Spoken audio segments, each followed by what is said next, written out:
From JBS Studios in Greater New York, this is the JBS News Update with Teisha Bader. I'm Teisha Bader with the JBS News Update for Monday, November the 25th, 2019. A rocket was fired at southern Israel today from Gaza. The IDF said the projectile landed in an open area and no damage or injury was reported, noting that the rocket interrupted 9 days of calm since the two-day barrage of rocket attacks from Gaza on Israel. Israel's Attorney General Avichai Mandelblit said that Israeli Prime Minister Benjamin Netanyahu does not need to resign as Prime Minister, nor does he need to take a leave of absence over the indictment charges against him.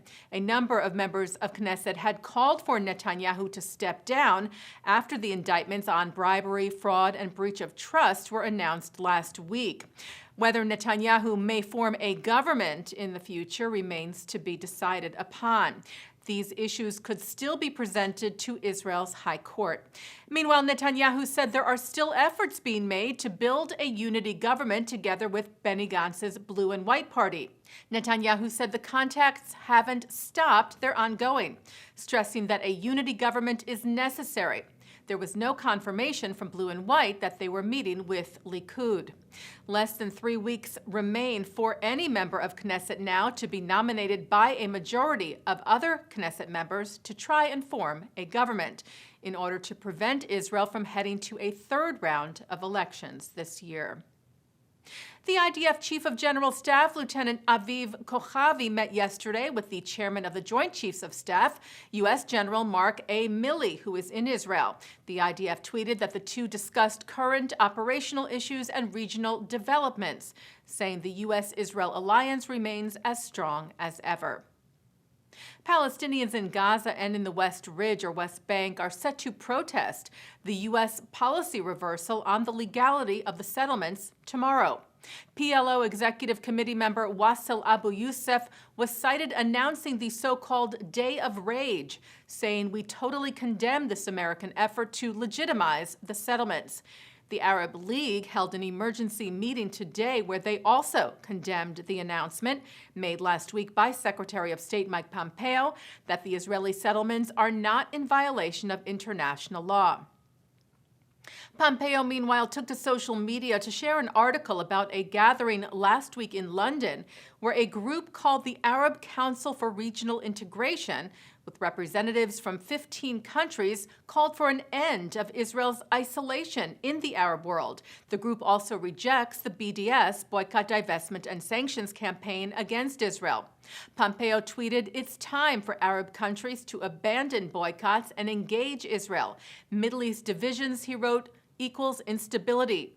Arab thinkers who risk their lives to bravely advocate a regional vision of peace and coexistence shouldn't face retribution. We need dialogue." Well, students at Columbia voted last night to hold a referendum on whether the university should divest or not divest from companies that do business with Israel.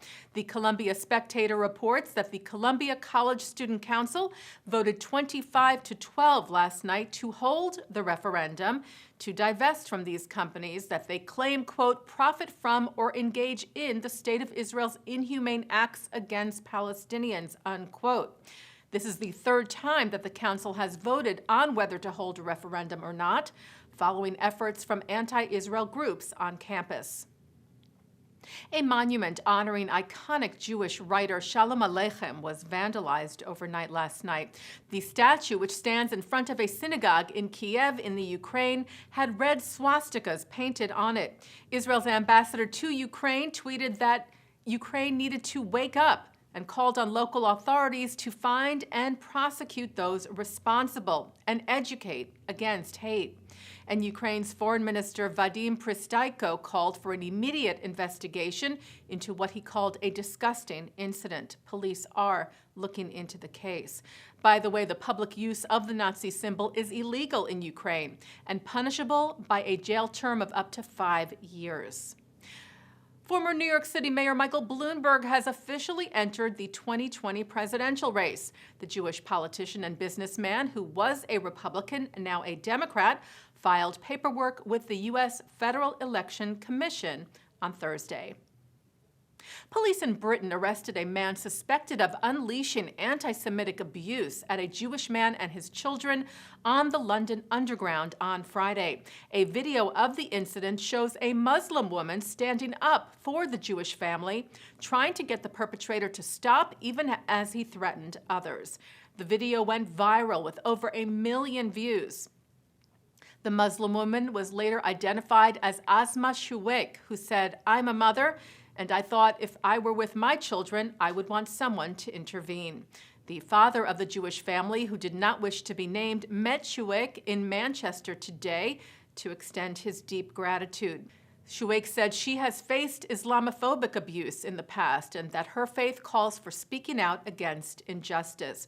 She said she has been overwhelmed by the messages of support across both Jewish and Muslim communities, saying it's lovely to see communities can come together and put aside our differences.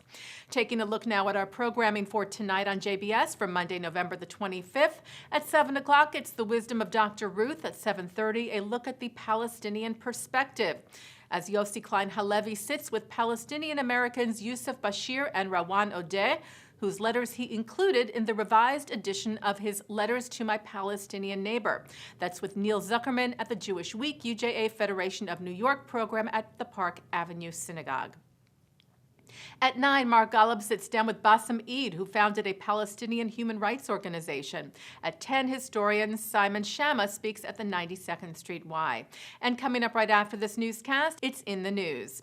And that's the JBS News Update for Monday, November the 25th, 2019. I'm Teisha Bader.